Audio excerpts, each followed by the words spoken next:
안녕하세요. 직장근무입니다. 저희가 IT 회사에서 지금 일을 하고 있는데 재택근무한 지 거의 1년 반이 되어가고 있죠. 저희가 느낀 재택근무의 장단점을 얘기해드리고자 합니다. 재택근무를 가장 길게 하고 있는 회사일 거라서 재택근무에 대해서 가장 얘기를 잘할 수 있는 당사자가 아닐까 생각해서 준비해봤습니다. 완벽합니다.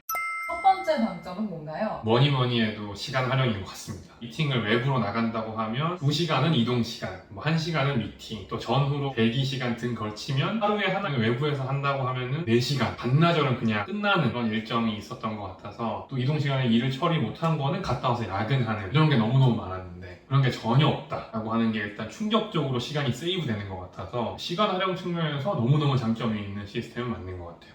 가장 큰 건 출퇴근 시간인 것 같아요. 넉넉히 잡아도 2시간 오래 출퇴근하시는 분들은 뭐 3시간까지도 걸리잖아요. 지하철에 이렇게 낑겨서 가거나 할 때가 많기 때문에 그런 출퇴근 시간이 없어진다는 게 다른 모든 장단점을 넘어설 만큼 큰 장점이라고 개인적으로 생각을 했어요. 여자분들은 보통 메이크업을 하고 출근을 하시기 때문에 이 출근 준비 시간이 남자분들보다 더 길 수 있습니다. 화장을 안 하는 게 되게 큰 장점이었어요. 재택근무 하면서도 화장을 하시는 분이 있긴 하지만 저는 생얼로 했거든요. 왜냐하면 그렇게 잘 보이지가 않아요. 되게 블러 처리가 되기 때문에 그런 면에서는 더 많은 시간을 세이브할 수 있다는 점. 일어나서 준비하고 하는 시간이 뭐 7시, 8시에서부터 일이 시작된다고 느껴지잖아요. 근데 정말 9시부터 일을 할 수 있다.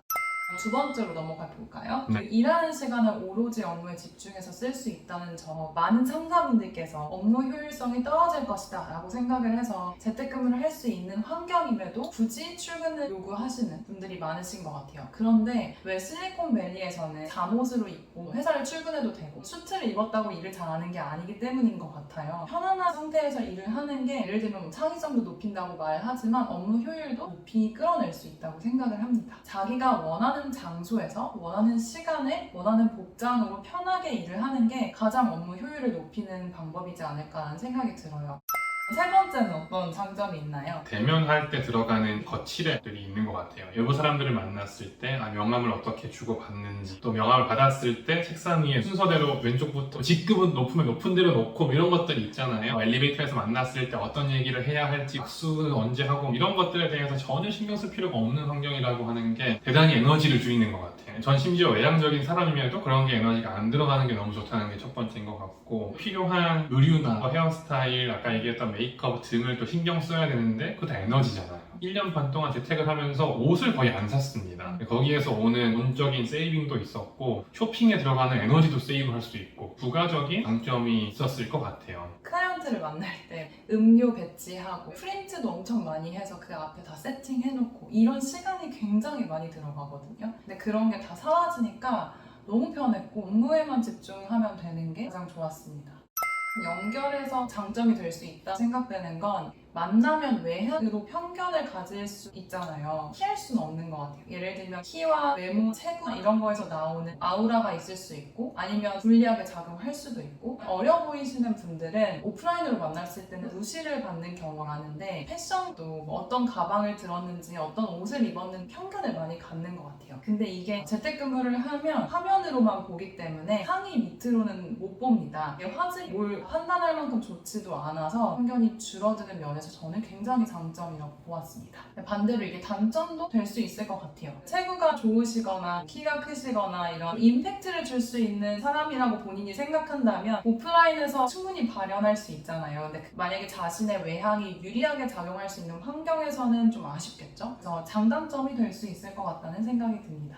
플러스해서 소프트 스킬이 되게 좋으신 분들도 있어요. 처음 만나자마자 어떤 얘기를 해서 그 사람을 사로잡고 정말 작은 세심한 어떤 터치부터 첫 순간부터 신뢰감을 주는 분들이 있는 것 같거든요. 그분들이 정말 장점을 많이 잃으시겠다는 생각을 했던 것 같아요. 사람과 사람이 만났을 때 생기는 케미가 전달이 안 된다는 것은 단점일 수 있겠다. 자연스럽게 단점으로 넘어가나요?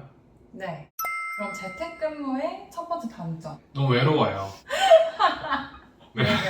외롭습니다. 특히 사람으로 저희는 에너지를 많이 얻고 사람 만나는 거 좋아하는 성격인데 너무너무 외로웠던 것 같고, 저는 초반에 코로나 블루라고 하는 우울감이 많이 들었던 것 같아요. 가장 우울했던 순간은 이렇게 상현님이랑 1대1로 온라인으로 회의를 해요. 30분. 그 다음에 네 수고하셨습니다 또 봐요 하고 끝나는데 상현님이 화면에 사라지는 거예요. 그러니까 그전에는 뭐 오프라인에서 만나면 들어가요 고생 오늘 뭐 즐거웠어요 하면은 이제 뭐 인사 몇 번씩 하고 먼저 가 이러면서 막 이별을 짧은 한 30초 1분 정도 제가 저기 간다 멀어진다 뭐 이런 게 있는데 뚝 끊기니까 이게 내가 얘기한 사람이 사람이었는지 AI였는지가 구분이 처음에 진짜 안 되는 거예요. 그래서 그게 너무 혼란스러워서 힘들었던 어려웠던 순간들이었던 것 같습니다.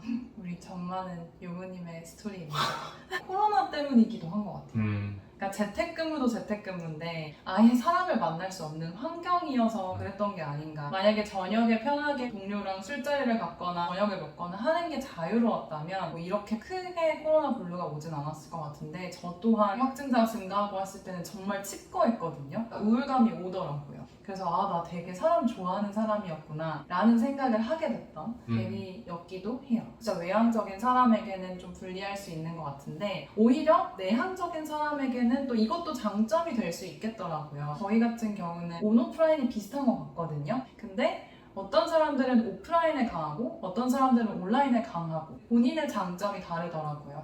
온라인에 강한 분들께는 재택근무하는 게 더 유리했던 것 같습니다. 이것도 장단점이 될 수 있다는 점.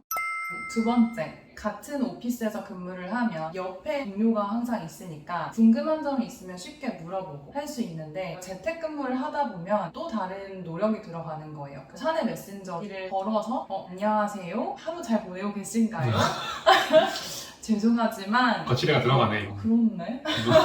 반전. 그냥 간단히 이거 뭐예요? 이렇게 할 수 있는 거를 막 구구절절 미안해 하면서 하게 되는 거예요. 특히 신규 입사자분들이 힘들어 하시는 경우가 많았습니다. 굉장히 큰 단점이고 이 재택근무를 도입하는 회사에서는 이런 신규 입사자분들의 온보딩을 어떻게 해야 할지 시스템을 잘 갖추셔야 하지 않을까. 세 번째 단점을 한번 얘기해보면 이건 정말 회사가 좀 좋아할 얘기일 것 같기도 한데 처음에 가장 회사의 큰 우려는 재택 때문에 일 아무도 안 할 거다라는 얘기를 했어요. 검증되지 않은 공포가 있었죠. 초반에는 정말 그랬어요. 벙 찌더라고 저도. 약간 일을 안 해? 일을 안 해? 뭐지? 일을 안 해도 되는 거야? 이러면서 약간 질릴 때가 있었어요. 혼란스럽기도 하고 회사한테 좀 미안한 마음도 들고 이렇게 했는데 이게 좀 장기화가 되다 보니까 모두가 적응하고 학습이 생겼어요. 아까 얘기했던 것처럼 업무의 집중도가 더 생겨. 이 업무를 더 많이 할 수 있게 돼. 그거를 매니저도 알아. 일을 더 줘. 혹은 내가 더 사자. 그러면서 워라밸이 오히려 안 좋아지는 거예요. 이건 또 회사마다 좀 다를 수 있겠지만 저희 회사는 내 일을 찾아서 행하는 사람이 많은 조직이다 보니까 9to6 일 중간에 쉬는 시간 없이 하루를 엄청나게 압축적으로 보내는 분들이 있다 보니까 또 워라밸이 안 좋아지는 것 같기도 하고 또 회사에 있으면 12시부터 1시 점심시간 하니까 딱 끊어서 같이 이야기도 하고 커피도 한잔 하는데 재택을 하다 보면 구분이 잘 안 돼서 밥도 거르고 이 일을 막 10분 만에 끝내고 막 일을 한다거나 이런 상황도 많고 명확한 구분이 안 되는 것들이 있다 보면 회사가 일이 되게 많거나 혹은 되게 스스로 일 욕심이 많아서 뭔가 많이 하고 싶은 경우에는 워라밸이 안 지켜질 수가 있다. 워라밸이 안 좋아지는 건 몸에도 큰 영향을 줬던 것 같아요. 저희가 출퇴근하면서 걷는 시간이 있었잖아요. 점심 먹으러 가거나 항상 걷는 시간이 중간에 있었는데 되게 많이 걷는 게 아니라고 생각을 하시잖아요. 근데 이게 아예 삶에서 빠져버리니까 하루에 지금 집에서 몇 걸음 걷는 게 다인 거예요. 그리고 항상 앉아있어요. 회사에 가면 미팅하면서 일어섰다가 하는데 여기서는 미팅을 해도 앉아있으니까 그냥 계속 앉아만 있는 거예요. 몸이 굉장히 안 좋아졌다고 느끼는 동료분들이 많으셨어요.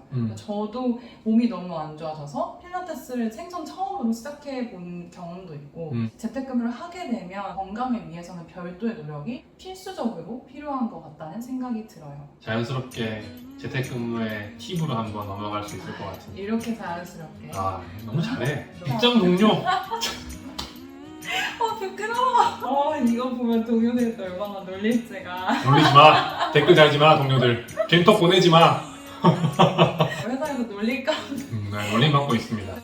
재택근무를 할 때 좀 조언을 드리고 싶은 부분을 한번 정리를 해보았습니다. 네. 워라밸 측면에서는 일과 삶을 구분하라. 점심시간에 책상에서 먹으면서 일하거든요. 그렇게 하지 말고 정말 1시간은 데스크에서 떨어지세요. 거실에 있든 뭐 주방에 있든 밥을 먹으면서 쉬는 시간을 가지시는 게 너무 좋을 것 같고 이건 저도 사실 지금도 못하고 있는 거라 정말 별도의 노력이 들어가는 일인 것 같습니다. 6시 이후에는 급히 해야 하는 일이 아닌 이상은 정말 노트북을 닫고 본인의 삶을 사시는 게 너무 중요할 것 같아요. 그래서 여유가 되시는 분은 아예 업무하는 공간을 따로 두긴 하는데 저희 집은 굉장히 작기 때문에 따로 둘 수가 없는 거예요. 공간으로 구분이 불가능하지만 적어도 시간으로는 구분을 하셔서 일하는 것을 조언드리고 싶습니다. 특히 초반에 집에 자꾸 일하는 공간이 있는 게 너무 적응이 안 돼서 전 그렇게까지 했어요. 컴퓨터에 앞에 앉는 시간에는 그래도 옷을 갈아입고 앉았던 것 같아요. 일부러 그 느낌을 주려고. 옷을 갈아입고 앉으면 일하는 시간이고 끝나면 벗어서 생활복으로 그냥 갈아입는 게 퇴근이라고 스스로 기분을 줬던 것 같아요. 중간중간 스트레칭 많이 해주세요. 동료분들은 아예 스트레칭 시간을 캘린더에 박아놓더라고요.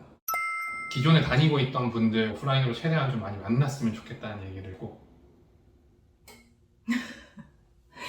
이렇게 꺼진다고? 특히 신규 입사자들에게 해당되는 말일 것 같기도 하고 온라인으로 존재하는지도 모르는 사람들한테 이것저것 물어보기가 참 민망해요. 밥을 한 번 먹은 사람한테 물어보는 것과 아무것도 교류가 없는 사람한테 물어보는 건 정말 천지 차이인 것 같거든요. 좀 만나서 관계를 잘 쌓을 수 있는 것들은 생각할 수 있는 회사가 되었으면 좋겠다라고 하는 생각이 동시에 드는 것 같습니다. 재택근무를 도입하는 거에 대해서는 장벽이 없지만 도입하고 어떻게 신규 입사자들을 잘 온보딩 시킬지는 회사에서도 기존에 계시는 선배 동료분들도 많이 생각을 해봐야 되는 문제인 것 같아요. 마지막으로 세 번째는 커피챗처럼 1대1로 30분을 부킹해서 잡담이나 업무 얘기를 할 수 있는 그런 시스템이 되어 있습니다. 회사에 있는 누구나와 1대1로 신청을 해서 얘기를 나누면 되는 건데 이렇게 조금이라도 30분씩 동료와의 커넥션을 가져가는 게 재택근무할 때 동료와의 관계를 유지할 수 있는 유일한 방법이었던 것 같아요. 화상으로라도 그냥 보면서 얘기 나누고 하는 것들이 저희에게는 도움이 많이 되었습니다. 이게 시스템으로 아마 갖춰져 있는 회사가 많지는 않을 거예요. 원하시는 분들이 스스로 시작을 해보시면 이게 회사 전체에 금방 퍼져나갈 수 있는 좋은 문화인 것 같거든요. 업무에 지장이 안 가는 정도로 이것 또한 업무의 일종이라고 생각을 하시고 9시부터 6시 내에 너무 일만 하지 마시고 한 30분 정도는 원래 오피스에서 잠깐 커피챗 하는 정도로 해주시는 게 좋지 않을까 하는 생각을 하고 있습니다. 그래서 이렇게 세 가지 조언을 좀 드리고 싶었고요. 결론을 얘기해볼까요? 재택근무가 좋다고 생각을 하시는지. 장점이 있는 시스템이라고 생각하는데 저는 개인적으로 자유로운 선택이 된다면 다시 출근으로 돌아갈 것 같습니다. 사람을 맞아요. 좋아하고 같이 부대껴서 일하는 걸 너무 좋아해서 일이 좀 적은 금요일이나 혹은 일을 출근하기 어려운 월요일 이럴 때는 재택을 할 수 있겠지만 그래도 가급적 가서 회사에서 사람을 부대끼면서 일하는 걸 하게 될 것 같아요. 저는 재택근무가 정말 좋았어요. 사적으로 만남을 가지는 거가 가능하다면 저는 재택근무가 업무 효율성 높이는 데 가장 좋았다고 생각을 하거든요. 결국은 내가 원하는 장소에서 원하는 시간에 일할 수 있는 환경, 완전 유연한 근무제가 저에게는 가장 잘 맞는 것 같아요. 물론 동료를 꼭 봐야 된다는 전제 하에 국내에는 아직 재택근무가 일반화되지는 않았더라고요. 네. 앞으로는 재택근무도 근무 옵션 중 하나로 보편화되기를 바라는 마음이 있습니다. 저는 바라진 않지만. 진짜요? 네. 그러니까 이게 선택이 아니라 진짜 의무적으로 오피스 나가는 거. 선택이 좋죠. 그쵸, 네, 선택이 좋은 거죠. 네, 저도 사실 약간 이런 말 해도 되나? 젊은 꼰대 기질이 있어가지고 나와서 일해야지 이런 게 있었어요. 진짜. 편집. 저도 근데 그걸 되게 믿지 않는 사람 중에 하나였던 것 같아요. 집에 있으면 일 안 하지 생각했는데 근데 정말 그거는 구성원의 차이인 것 같아요. 조직의 문화의 차이고 스스로 동기부여된 사람이 있는 조직이라면 지금 당장 재택을 해도 문제 없다고 하는 거는 증명된 것 같아요. 전 저희 주변 동료들 보고 되게 많이 놀랐거든요. 와, 재택인데 그 누구도 눈치를 주지 않는 환경인데 캘린더가 막 아침 9시부터 6시까지 빽빽하게 차 있는 걸 보면서 와, 우리 회사 미래는 밝다 생각을 많이 했어요. 결국에는 진짜 회사는 사람인 것 같아요. 재택근무를 하시게 되면 사람 간의 커넥션이 계속 이어지도록 어떤 시스템을 갖춰야 하는지도 회사들이 갖춰야 하는 고민이 아닐까라는 생각이 듭니다. 저희는 여기까지 얘기를 마무리하겠고요. 여러분의 재택근무의 이야기가 또 있다면 댓글로 알려주시면 저희도 함께 공감하고 또 추가적인 소통을 할 수 있는 기회로 삼을 수 있도록 하겠습니다. 감사합니다. 안녕. 저희가 준비한 영상은 여기까지이고요. 모두 효율적인 재택근무 되시길 바랍니다. 와. 행복한 재택근무 되세요.